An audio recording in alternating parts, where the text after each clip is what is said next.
mõeldud ka siin nagu karmimatesse tingimustesse just, et mina soovitan seda telki soojalt. Väga hea. Võtame ta siis lahti.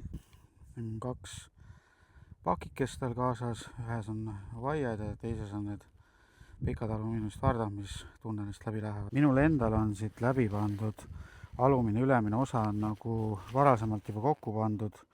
Nende osadega mina ei võtagi teda lahti, muidu pärast on lihtsalt 2 korda kauem paned seda telki kokku.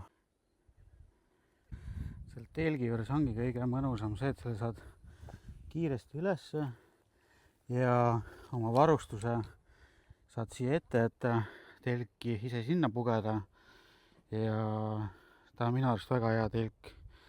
Ta on muidugi Highlanderi üks lipulaevu ka selline vähe kallim. Ta on nõks üle seal 200 €, aga mina ei tea, mina arvan, et see on väärt seda, sest ma olen seda telki terve suvi kasutanud ja väga mõnus kiiresti üles ja igale poole paned ei ole väga suur. Samas sees 2 saab olla ja ta on mõeldud ka tegelikult mägi matkamise jaoks, et kus on karmimad tingimused. Ja lestapüügi jaoks ideaalne. Siia viskad mere kaldale ja oma laua sätid siia ilusti üles.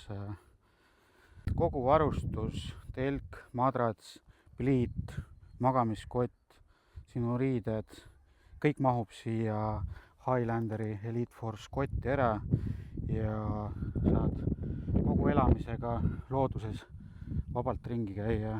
Soovitan nagu soojalt.